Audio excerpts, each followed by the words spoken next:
Hello, this is Antara from Impact Magazine, and today I'm speaking to Mr. Ajith Mohan Karimpana, the founder and CEO of Furlenco. So, right now, as Furlenco is entering a brand new phase, Ajith is here to walk us through the bold campaigns and marketing directions that is shaping this new chapter. Welcome, Ajith. Thank you for Welcome. being Thank you on for Impact having me here, Magazine. Antara. I really appreciate it. So, Ajit, as you enter this new chapter, how would you say is the priority marketing angle for your brand? Which is the thing that you're focusing on more, mass adoption or premium positioning or anything else It's a differently? combination of that. We Okay. are at an inflection point where Furlenco is starting to, or rather, rental furniture is starting to become the core in the home furnishing market, Okay. and Furlenco is in the forefront of that. So I would say mass growth along with premium positioning, because premium positioning is what differentiates us from our competitor. Furlenco, it's practically a duopoly right now between Furlenco and our competitor. So getting that premium positioning is very important for us. So I would say it's a combination of mass positioning as well as premium positioning. Got it. So, with the 125 crore fundraise, Yeah. how would you say how much of it is going to focus on marketing? So let me explain. So, as a business, we are a cash flow positive company. We are Okay. profitable at the bottom line, which basically means that every cost of the business, including marketing, is covered by the revenue itself. Okay. So, 125 crores, none of that needs to go into marketing at all. Hmm. Instead, that 125 crores is going to go into buying more assets, which is the fundamental, central core piece of our business. So, more furniture basically means more growth, so it's going to be only used for growth. Okay. So, while focusing on marketing, would you focus more on entering new cities like maybe tier 2, tier 3, or becoming more stronger in the current locations that you are it, still? it is the latter. Okay. We have already laid our seeds in almost right now we're in 29 cities as we speak, Okay. maybe a couple of more cities in the coming year or so, but now it's time for us to dig deeper and build our roots in the cities that we are already in. So going deeper is the strategy. Got it. So, the Feel at Home campaign, which has been released around I think a month ago. Yeah. So, what was the strategy behind it? Why did you think this is right at this moment? So yeah, very good question, Audra. So feel at home for us was okay. Let me take a step back. People have been using Furlenco and rental furniture as such to as a temporary measure. People use it for 12 months, 18 months, 24 months, so on and so forth. In fact, the average for Furlenco is roughly about 2 years. We want people to see us as a constant when their life is constantly changing. From age 22 to age 35, you start as a bachelor or bachelorette, and then you move on into a house with your partner, and then you get married. So life is constantly changing. So we are asking people during this phase of their life, can we be the constant while you guys are going through the change? So feel at home is basically that story of going from one phase to the next phase to the next phase, and Falingo being the only constant per se. And if you see the ad, that's what it Yeah. kind of says as well. And casting Abhay Deol and Isha Talwar, it was quite unique. So, how would you say their personalities aligned with the message you wanted to convey through the campaign? Sure. First thing, Isha, she is the typical girl next door. Somebody who I feel is a good majority of the Falenco female customers. So she definitely embodies that. Um, if I talk about Abhay, what he stands for is being classy and hatke. That's what I would think of him as. And Furlenco is exactly that. Furlenco is classy and we are hatke because we are rental furniture. Nobody ever thought of this before. Rental furniture was never thought. We were the first ones who created. But yet, as we do it, we are also classy. We design our own furniture. We want it to be premium as possible. Our services are top notch, so on and so forth. So classy plus hatke, Abhay actually embodies Furlenco. So he kind of reflects what Furlenco is, and hence the choice of those two actors. Right. And they did a brilliant job. Yeah. So, are you thinking of taking any of them as kind of a brand ambassador for the brand? Like, are you looking for a face for the brand right now? Not at this point of time. Right now we are more focused on getting our brand out there with more and more like an IPL and things like that. So we've already associated with RCB. So at this point of time, a brand ambassador is not something we are looking at. But that said, it's not off the table. When time comes, if we think that that is the right thing to do, we will do that. But not right Okay. now. So also this campaign Feel at Home, what are the measurable outcomes? How has it performed for Furlenco? So for us, we are 99, I would say 95% an online company. So for an online company, there are two ways to get your traffic, either organically or through your performance marketing engine, where you go and put your ads on Google and stuff like that. So this campaign has actually increased our organic traffic by about 20%. So I would say that it is fairly a good success. So organic traffic actually means that people are looking out for your brand on Google, and they are naturally landing on your website or slash they're downloading the app. So 20% more traffic means 20% more sales, and so on and so forth. So it is a success. Okay, so right now, while you are launching campaigns or like dividing it omni-channel, there's the digital TV, CTV, influencer partnerships, outdoor. Which one of it do you think should you prioritize more? So it depends on the context. Let's say if it is a new city, then we go through a couple of channels. We start with influencers. Like in Kolkata, we did this. The taxis of Taxi Kolkata. campaign, yeah. So we put Furlenco furniture on top of those yellow taxis, Okay. and then we made influencers sit on it, and they drove around Kolkata city, which made it very unique. So we do these unique things when we are entering a new city, but otherwise digital is the medium to go. YouTube, Facebook, Instagram. This is how we usually project ourselves. But so mostly digital. Also, cricket associations. Last time we did with RCB, so we'll probably continue doing that as well. And how's your marketing spend divided between traditional and digital? Like a percentage count, if you can. I would say 90% digital, 10% traditional. Traditional, like Yeah. TV advertisement. Yeah, we've not done TV advertisement at all. Okay.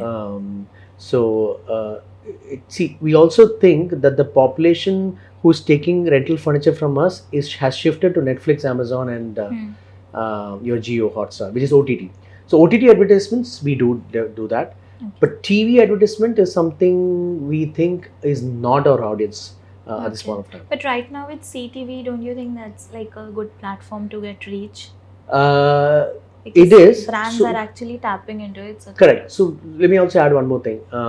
So this business is a supply-led business rather than demand-led business. Okay. We don't see any problem in demand at all. So this business needs assets, and assets need money. So bringing in the money is a more important thing. So we run our business based on the supply of money rather than the demand itself. So while we are increasing our brand presence, we don't see that every medium needs to be captured at this point of time. got it. So you also spoke about influencer marketing, the campaign that you did in Kolkata. So I would like to know one thing. Influencers, do you think they have a more credible voice than other campaigns? Good question, and I don't have 100% grasp on it. I think choosing the right influencer definitely matters. If you have the right influencer, now what is the right influencer? Look, there are a lot of influencers out there with hundreds of thousands of followers. They don't necessarily not connect with your brand per se. So just because they have like 100,000 followers or 200,000 followers, if you go and give them money and ask them to influence, the audience that they are not the audience that you want. So capturing the right influencer is more important than just spreading your money thin with all kinds of influencers. So And also- not 100% sure about influencer marketing Yeah. yet. Also, some of the influencers are having their own brands now. So don't you think it kind of be conflicting for a brand to have an influencer who might have a similar brand? For sure, if they've started their own brand, then they still doing other brands just doesn't make sense at all. So I would never, we would never associate with that for sure. But having said that, I think let's say a brand like Furlenco, it should be the influencer should be something towards home decor or furniture, but then those are not so common per se, right? So I'm not kicked about influencer marketing that much. Got it. You at the start of the interview, you said that you are right now focusing on expanding where you are. But is there any plan to expand beyond the metros in Tier 2, Tier 3? We are already in Tier 2, Tier 3 cities. Like for example, we opened in Indore, Lucknow, Jaipur, Coimbatore, and these are cities doing phenomenally well, 100% year-on-year growth. So what that is telling us is that this is not a tier 1 migratory population phenomena. This is more like anybody with the modern mindset of I don't want to buy furniture as long as I'm living in a rental house. I want to rent furniture. That's the new mindset that we are tapping into. So this is going to be new India phenomena is what I believe. Okay. And are you applying any new kind of communication strategy or any different tone for communicating with these audiences? So Gen Z, we have adopted the language that they understand, which I don't understand at all. So just yesterday we launched the Gen Z campaign per se, where Abhay Deol is confused with the different acronyms that Gen Z use. So yeah, we are talking in their language as if we don't. So Furlenco I think is a late millennial product. In the sense, our lifespan has been that much. So we are talking to Gen Z as if we don't understand them, which makes them endearing in some sense. So, but very soon I think we'll have to shift the language per se, and then talk to Gen Alpha as well. So we'll see how that progresses. Okay, and how has it worked out? Like, It was launched just yesterday. So we'll see now how the traction comes. Okay, there was another film, right? Like Z-rated one. That was old. Yeah, that was old. some time That was just to advertise that we have Z-rated furniture. But Abhay Deol specifically talks this language of lit and skank and what all he talks about, and then he says that I'm not able to understand this. So he's looking at a Gen Z acronym book. It just got released yesterday. So it's trying to be funny in some sense. Okay. I would like to know about the RCB partnership and the Kolkata taxi thing you said some time ago. Yeah. So what consumer insight led you to do this? RCB was a big bet. So this year 2025 has been the year of taking big bets. We are at our highest revenue run rate. So we wanted to go bolder, and nothing bolder than being part of Bangalore's own cricket club, which we are. Furlenco was born in Bangalore. Yeah. I look at that.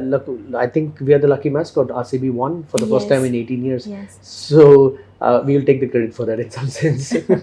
So yeah, we were very thrilled about that entire association, and we'll think about having that in the coming years as well. What is the other one? The Kolkata taxi campaign. The insight there was anything when we enter the new city, we want to create something different. Kind of like in Ahmedabad, we tied up with the kite festival there. Okay. And we went into NID Ahmedabad and we conducted a kind of a exhibition there.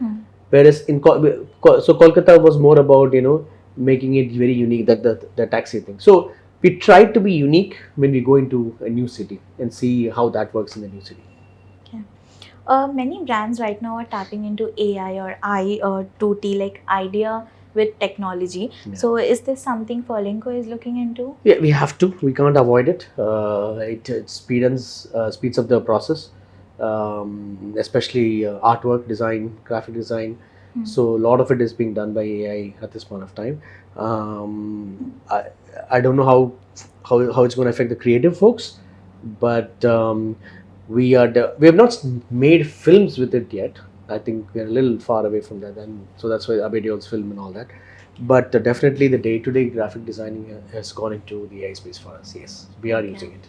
And apart from the creative part, any use of it in personalization, audience targeting or something? You mean through advertisements? So performance marketing is always about targeting. So we have specific, based on 10 years of data, we know the behavioral pattern of what kind of customers actually come.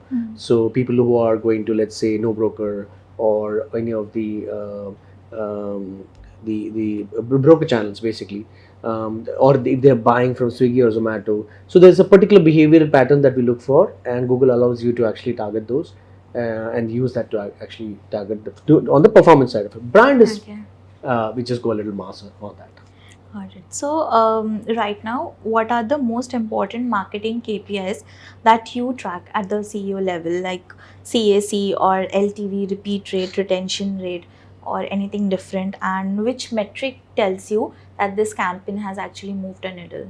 So CAC and LTV, of course, we do measure it, but I think for us the most important metric is cost that we incur for every dollar or rupee that we earn. We call it CPRR.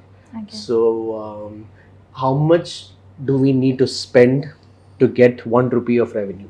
That is the most important metric for us. If that is not in order, if you have to spend 1 rupee for 1 rupee of revenue, then that's not great. So you want it to be in decimals, 0.2, 0.3. So you don't want to spend more than 10% of the revenue to get the revenue, right? Got So it. that's the most important metric for us. Have you any plan of like introducing a subscription model or a loyalty program into the brand? Subscription model we already have. We have something called unlimited, Okay. which is basically we have tiers of plans like 2,000, 3,000, 4,000, 5,000 bucks. Like for 5,000 bucks, you can furnish a 2-bedroom hall kitchen completely. Sofa, dining table, TV, refrigerator, Great. everything. About roughly about 9 products or 10 products you can get for 5,000 rupees. So you don't have to worry about this bed, this price, or this TV, this price. You just pick. You can choose up to 9 or 10 products in that 5,000 rupees, and that's about it. So we do already have the subscription program, Okay. right? So loyalty program is something that we plan to introduce in the coming days. It's not there yet at this point of time. Got it. So coming back to marketing, coming in the coming year 2026, will there be a different shift in the marketing direction, or are you going to follow the one year right now? I think we're going to follow because that's what is working. We don't see any shift in the direction per se. It's an evolved marketing direction right now. It's been 10 years that we've been doing. So if we reach this point, we would like to continue. We would like to double down on whatever we have done till now. Okay. Yeah. And any medium that you are going to bet big on, like be it influencer marketing or be it OTT advertisement, anything? So digital, no. So again, strategy would not be any different. One thing that might change a little bit is the spend on brand versus performance marketing. Okay. Starting from me, I'm pushing down the fact that we need to spend more and more on the brand than on the performance marketing. I believe performance marketing is renting a customer, whereas brand is you get the loyal customers forever. So spending on the brand will make better sense in the longer run than spending on performance marketing. So that shift in percentage would be there. Otherwise, the strategy wouldn't change in terms of And the right mix. now, what's the percentage between brand building and performance? I think it's about 60-40. It used to be like 80-20 before. Okay. 80% performance and 20% brand. Then it got better in the past 1 year or so. Get to about 70-30. Now it's about 60-40. So it's in the right mix at this point of time. Okay. And you're going to make it I would like it to be 50-50 at least. Okay. And Got it. apparently, a very good longer term good brands end up having 70% brand and 30% as your performance marketing. Let's see. It's a slow progress to get there. Got it. So I'm done with my questions. Thank Thank you. you for speaking. Thank with you, me Antha. back Thank you then. for And all having the me. best for the Thank you. Z-rated campaign that has been launched. Thank you so Thank you. much.